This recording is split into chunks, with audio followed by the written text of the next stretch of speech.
Bonjour et bienvenue à ce webinaire sur la châtaigne d'eau. Reconnaître, intervenir et protéger nos écosystèmes aquatiques. Présenté par l'organisme de bassin versant des Rivières Rouges, Petites Nations et Saumon. Mon nom est Tamara et je suis chargée de projet en écologie aquatique à l'OBV-RPNS et je vais vous accompagner tout au long de ce webinaire. Ce nouveau projet est lancé grâce au soutien financier de la Fondation de la Faune du Québec et de son partenaire financier, le ministère de l'Environnement, de la lutte contre les changements climatiques, de la faune et des parcs, ainsi qu'avec l'appui et la participation de la Table de concertation de la rivière des Outaouais, la TCO, et l'organisme de bassin versant de la rivière du Nord. Pour donner suite à ce webinaire, vous devriez être en mesure de bien reconnaître la châtaigne d'eau, d'adopter les bonnes pratiques de gestion et d'être un acteur clé dans la mobilisation sur les espèces exotiques envahissantes, notamment la châtaigne d'eau. Avant de débuter, je vous présente brièvement notre organisme, l'OBV-RPNS. Nous sommes l'un des 40 organismes de bassin versant reconnus par le gouvernement du Québec. Notre mission, c'est de gérer l'eau et les milieux de vie de façon intégrée, c'est-à-dire en tenant compte à la fois des dimensions environnementales, sociales et économiques, et en travaillant en concertation avec les acteurs du territoire. Sur la carte à gauche, vous voyez la zone que nous couvrons, soit les bassins versants des Rivières Rouges, Petites Nations et Saumon. Nous travaillons avec les municipalités, les citoyens, les groupes environnementaux et plusieurs autres partenaires pour mettre en place des projets concrets comme celui que vous allez découvrir aujourd'hui. Vous pouvez consulter aussi sur notre site web tous nos outils pour découvrir nos projets. Voici un aperçu concret de ce que nous faisons à l'OBV-RPNS. D'abord, nous coordonnons le plan directeur de l'eau, qu'on appelle le PDE, un outil central de planification qui permet d'orienter la gestion de l'eau à l'échelle du bassin versant en concertation avec les acteurs du territoire. Nous menons également plusieurs projets partenariaux, comme celui sur la châtaigne d'eau, qui vise à répondre à des enjeux locaux ou régionaux en lien avec la qualité de l'eau, les milieux humides ou même les espèces exotiques envahissantes. Nos actions incluent la concertation entre les usagers de l'eau, le développement et la diffusion de connaissances, la sensibilisation du public et la mise en valeur des bons coups sur la protection des plans d'eau, la création d'outils pratiques et de formation, ainsi que l'accompagnement technique des municipalités, groupes ou citoyens.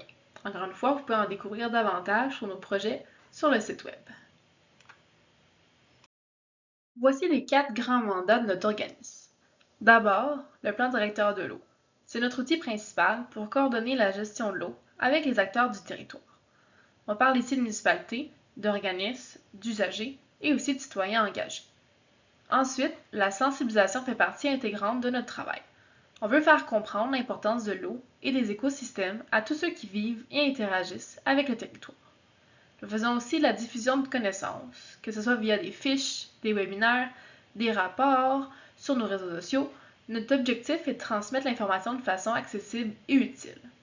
Et finalement, la valorisation. C'est notre façon de souligner les bons coups. Mettre en lumière les initiatives locales et les actions positives, c'est essentiel pour encourager les pratiques durables et inspirer d'autres milieux. Notre mot d'ordre, agir ensemble pour l'eau. Ça fait près de 2 minutes que je vous parle de la gestion de l'eau. Mais est-ce que vous savez c'est quoi un bassin versant? Un bassin versant, c'est une unité territoriale où toutes les eaux de pluie ou de fonte des neiges s'écoulent naturellement vers un même point de sortie, comme un lac, une rivière ou un fleuve. Ce territoire est délimité par ce qu'on appelle la ligne des crêtes, la ligne de partage des eaux, qu'on voit ici là, en pointillé sur l'image à droite. Elle suit les hauteurs de terrain, montagnes, collines, et en fait c'est ce qui délimite le bassin.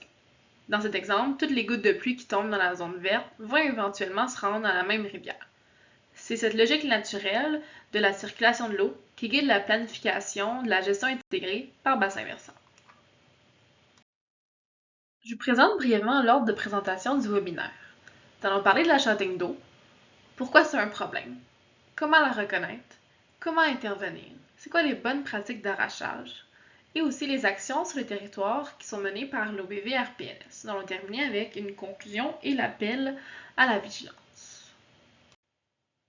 Depuis quelques années, la châtaigne d'eau a fait son apparition dans la rivière des Outaouais, un cours d'eau d'une grande richesse écologique qui traverse notre territoire. Cette plante exotique envahissante, encore peu répandue au Québec, représente une menace sérieuse pour nos milieux aquatiques et les activités récréatives. En 2024, l'OBVRPNS a fait une campagne de détection de la châtaigne, particulièrement entre Plaisance et Grenville, dans la portion de la rivière située au Québec. Nous allons discuter en bref des différentes phases du projet. Comme mentionné, en 2024, l'OBVRPNS a été mandaté pour faire une campagne de détection des colonies de la châtaigne d'eau le long de notre zone de gestion dans la rivière des Outaouais, donc à partir de Plaisance jusqu'à Grenville.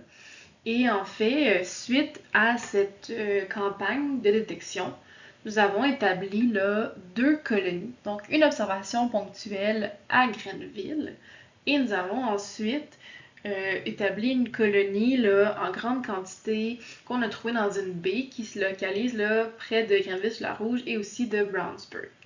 Donc, pour donner suite à cette détection, nous avons par la suite là, lancé la phase 2 du projet.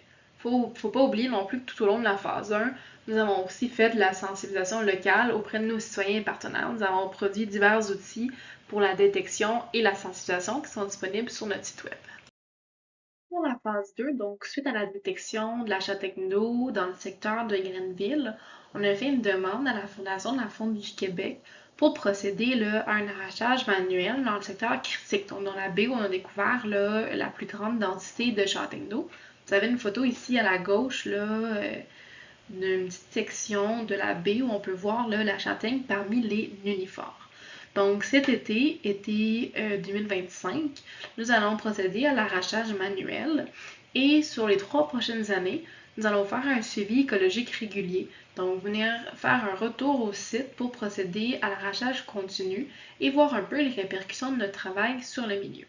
Tout au long des 3 années du projet, on va aussi produire des outils de sensibilisation, un kit de bonnes pratiques et on aimerait aussi mettre disponible sur notre site web une carte interactive avec la densité des colonies présentes sur notre territoire. On entre dans le vif du sujet, soit la châtaigne d'eau. C'est quoi la châtaigne d'eau? Son nom latin, Trapananthas, elle a une origine d'Europe et d'Asie. Elle a été introduite intentionnellement vers les années 1975 dans l'État du Massachusetts aux États-Unis pour agrémenter les jardins d'eau, notamment dans le bassin du fleuve Hudson.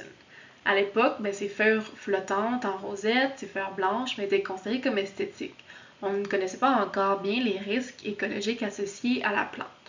Elle s'est ensuite rapidement échappée dans les milieux cultivés et elle colonisait les rivières, canaux et lacs, surtout dans le nord-est des États-Unis. Et plus récemment, on l'a retrouvée dans le sud de l'Ontario et en Outaouais, ici, au Québec. Au niveau des caractéristiques générales pour la châtaigne d'eau, c'est une plante aquatique annuelle, en fait, c'est-à-dire qu'elle meurt à chaque automne, mais elle se régénère à partir de ses fruits, qu'on appelle les noix. Elle est flottante et forme des rosettes de feuilles à la surface de l'eau, comme on peut voir à l'image ici à la gauche. Les tiges sont submergées, elles sont assez longues, 1 à 2 mètres, excusez-moi, et elles sont ancrées dans le fond par des racines fines et elles ont une croissance qui est relativement dense, donc elles couvrent rapidement les grandes surfaces. On retrouve la châtaigne majoritairement dans les lacs, rivières calmes, dans les baies, canaux, étangs peu profonds, donc de l'eau sous 2 mètres, souvent dans les eaux qui sont stagnantes aussi ou à faible courant. En fait, elle recherche les milieux ensoleillés et riches en nutriments. Pourquoi la châtaigne d'eau est un problème? On va aller découvrir ça ensemble. La châtaigne d'eau présente plusieurs impacts. On en retrouve au niveau écologique, sur les usages et aussi économique. Au niveau écologique, on en a parlé un petit peu au niveau de ses caractéristiques générales, mais elle forme des tapis flottants très denses qui bloquent la lumière. En fait, ce que ça fait, c'est que ça vient étouffer la flore qui est submergée, donc les autres espèces de plantes indigènes qui sont sous l'eau. Ensuite, ça fait l'élément en cascade, on a une réduction de l'oxygène dissous, ce qui peut venir menacer la faune aquatique, donc les poissons, différentes espèces d'invertébrés qui y habitent. Et aussi, elle vient remplacer les plantes indigènes, donc on a une perte de biodiversité générale. Au niveau des impacts sur les usages, comme mentionné au niveau des impacts écologiques, ben, forment des tapis flottants qui recouvrent là, la majeure partie de la surface de l'eau. Donc, ça peut créer des obstructions de la navigation, donc surtout au niveau des embarcations d'usage plaisancier. Donc, les bateaux, en fait, ça peut venir se loger dans le moteur et venir rendre la navigation difficile. Aussi, on a mentionné tout à l'heure qu'elle produit des fruits, une noix. Une noix là qu'on peut voir à l'image ici en bas, qui a des pointes assez tranchantes. Donc, ça peut venir rendre la baignade là, dangereuse. Au niveau des impacts économiques, comme la majorité des plantes exotiques envahissantes, le contrôle de la châtaigne d'eau nécessite des interventions répétées chaque année, souvent pendant plusieurs saisons consécutives. En fait, l'arrachage manuel, ben, ça exige beaucoup de main-d'œuvre, de temps, d'équipement et aussi là, de la coordination au niveau de la logistique. Donc, transport, gestion des résidus, et tout ça, ça entraîne là, des coûts. Les méthodes aussi mécaniques sont très coûteuses à opérer. Donc, quand on retrouve la châtaigne dans les plus grandes densités, des fois, on a besoin de faire recours à ce type de méthode-là. Et ça peut avoir là, des effets non ciblés sur l'habitat. C'est important de bien reconnaître la châtaigne d'eau lorsqu'on navigue sur les plans d'eau. Au niveau de l'identification de la châtaigne d'eau, on va se concentrer sur 4 critères. Tout d'abord, les feuilles. Donc, les feuilles sont flottantes et forment une rosette dense à la surface de l'eau.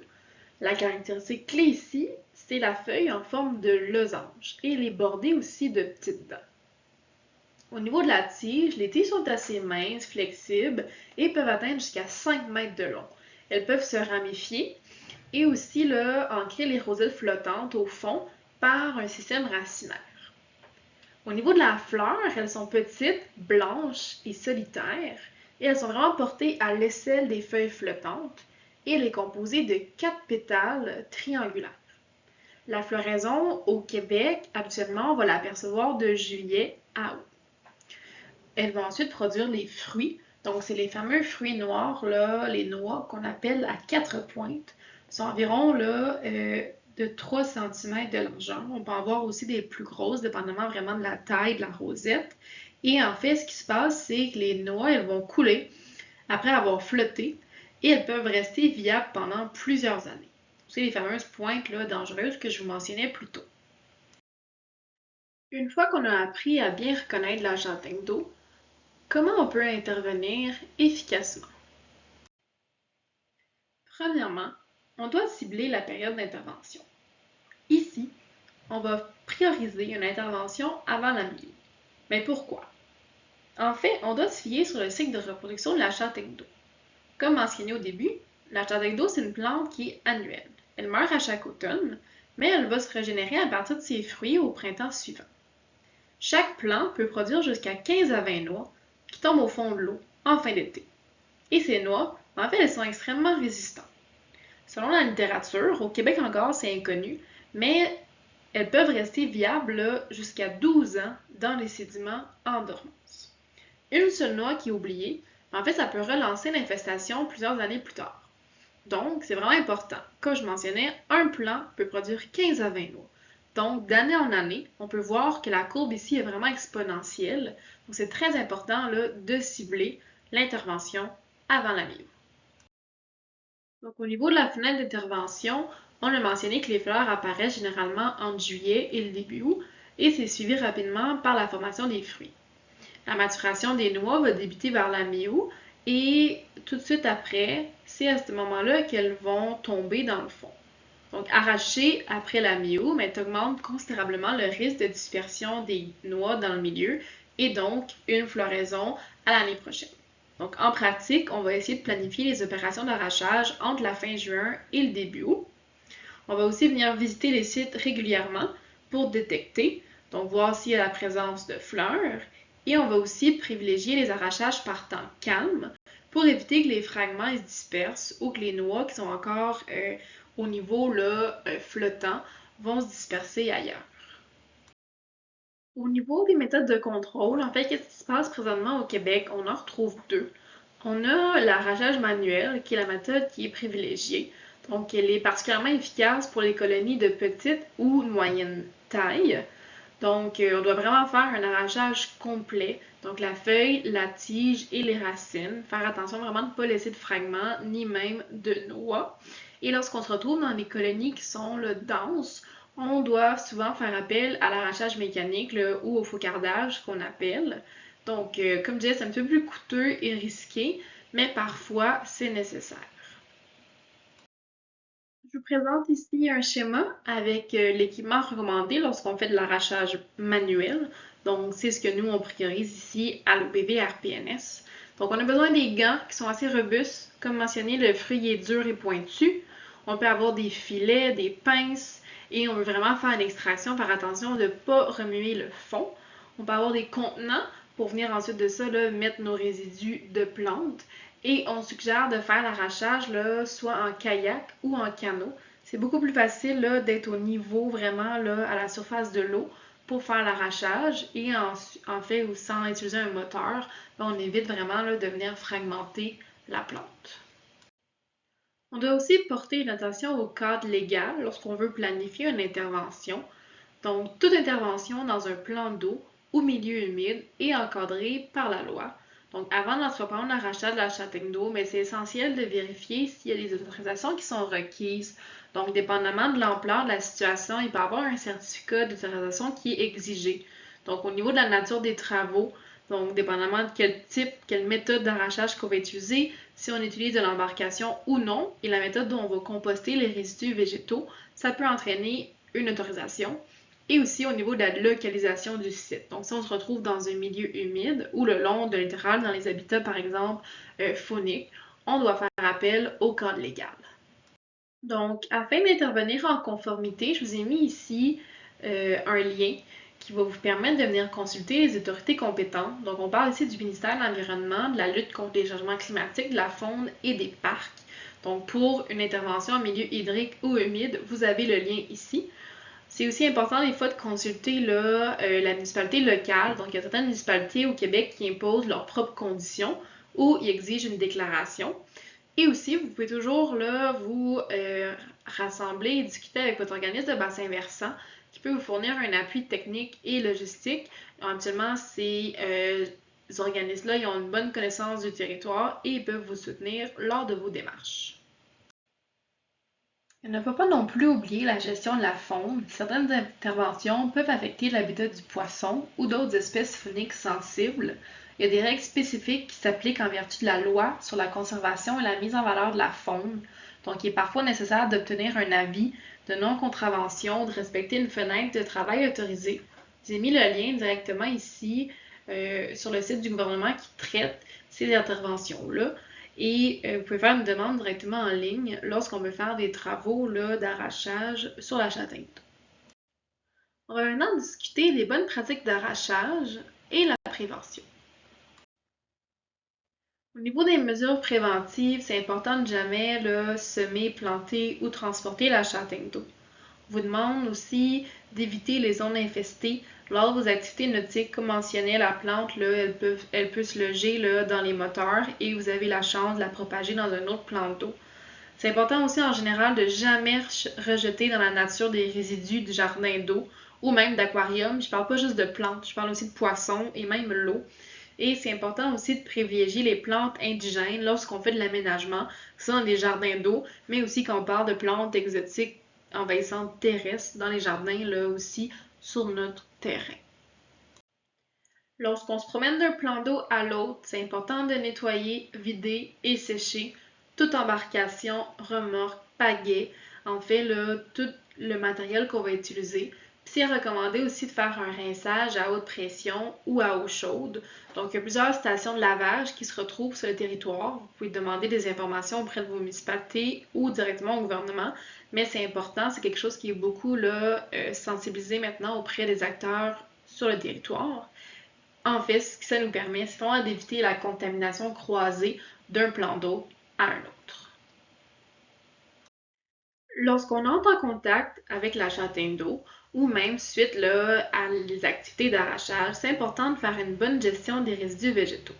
On ne doit pas laisser de fragments sur place, ni sur la rive, ni dans un fossé. On suggère de transporter les plants dans des sacs étanches ou des contenants fermés. Et par la suite, on recommande de sécher à l'air libre sur une bâche ou sur une surface imperméable jusqu'à la décomposition complète. Ça prend environ 2 à 5 jours avec un soleil, ça va très bien. Et ensuite de ça, on peut venir déposer les résidus dans un site municipal autorisé, donc soit un éco-centre, un centre de compostage industriel, bref, loin d'un plan d'eau, c'est l'essentiel. Au niveau de la prévention, lorsqu'on détecte une nouvelle colonie, on doit aviser rapidement. De notre côté, l'OBV-RPNS, vous pouvez nous rejoindre à info@rpns.ca ou même les services d'environnement de votre municipalité. C'est important de fournir une photo, un emplacement précis et également la date d'observation. Vous pouvez également signaler vos observations sur la plateforme Sentinelle. C'est un outil officiel de signalement des espèces exotiques envahissantes du gouvernement du Québec. Donc, vous pouvez entrer directement là, les informations demandées, donc la photo, les coordonnées GPS et la date d'observation sur le site qui est présent ici. Donc, on parle ici pas juste de la châtaigne d'eau, mais de toute plante exotique envahissante et il y a même aussi les espèces phoniques. Lorsqu'on parle de prévention, on parle aussi de mobilisation citoyenne. Donc, c'est important de rester à l'affût de ce qui se passe dans notre communauté, que ce soit de participer aux corvées d'arrachage qui sont organisées par les OPV, municipalités ou autres comités de riverains. C'est une manière concrète de protéger les plans d'eau tout en apprenant à reconnaître les espèces concernées. C'est important aussi d'informer votre entourage, voisins, pêcheurs, associations de lacs, plaisanciers des risques qui sont liés à la châtaigne d'eau et sur l'importance du nettoyage des embarcations. Et venir aussi encourager l'installation d'affiches de sensibilisation aux rampes de mise à l'eau dans les quais municipaux ou même aux marinas. Ça permet de bien identifier les espèces exotiques envahissantes et aussi de rappeler les bonnes pratiques. En fait, tout ce qu'on a parlé au long du webinaire. Donc, l'inspection, le nettoyage et le signalement. On tombe un peu dans la dernière section de notre webinaire où je voulais vous présenter un peu les actions sur le territoire que porte l'OBV-RPNS en lien avec les espèces exotiques envahissantes. À l'OBV-RPNS, la lutte contre les plantes envahissantes terrestres et aquatiques est au cœur de nos actions. C'est l'une de nos problématiques prioritaires sur le territoire. Chaque année, nous menons plusieurs projets concrets, que ce soit de la détection précoce. Cette année, on va faire de l'arrachage manuel de la châtaigne. On fait aussi divers suivis écologiques et on fait aussi la production d'outils pour vraiment promouvoir la sensibilisation et la mobilisation citoyenne sur les impacts des espèces exotiques envahissantes sur notre territoire.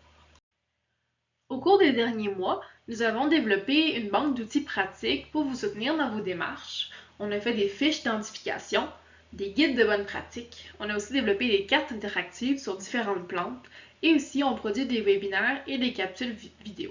Tous ces outils sont disponibles sur notre site web, donc je vous ai mis un lien ici. Conclusion. Je vous dresse ici une liste des éléments clés à retenir. Une seule plante peut suffire à lancer une invasion. Agir tôt, c'est limiter les coûts et les impacts. Comme mentionné, l'arrachage manuel fonctionne si on intervient au bon moment. C'est important de bien cibler sa fenêtre d'intervention. Et, en gros, la mobilisation citoyenne, c'est la clé du succès. Chaque geste compte, donc nettoyer, signaler et sensibiliser. Pour terminer, je vous présente aussi également une liste de ressources supplémentaires. Si vous avez des questions, vous avez besoin d'informations supplémentaires, vous pouvez toujours nous rejoindre à notre téléphone au 819-713-3171 ou nous écrire directement par courriel à info@rpns.ca. Je vous présente ici la fiche d'identification sur la châtaigne d'eau qui est disponible sur notre site web. Vous avez le lien directement, donc c'est un outil que vous pouvez télécharger sous format souhaité directement sur votre site et que vous pouvez faire partager selon votre ordre d'acteurs sur le territoire, directement là, à vos citoyens, à vos voisins. C'est un outil qui est vraiment disponible à tous. Et voici une courte liste de références pertinentes directement là, sur la châtaigne d'eau. Au nom de l'OBV, je vous remercie pour votre écoute et au plaisir de collaborer avec vous dans la lutte contre les plantes exotiques envahissantes sur notre territoire. Merci.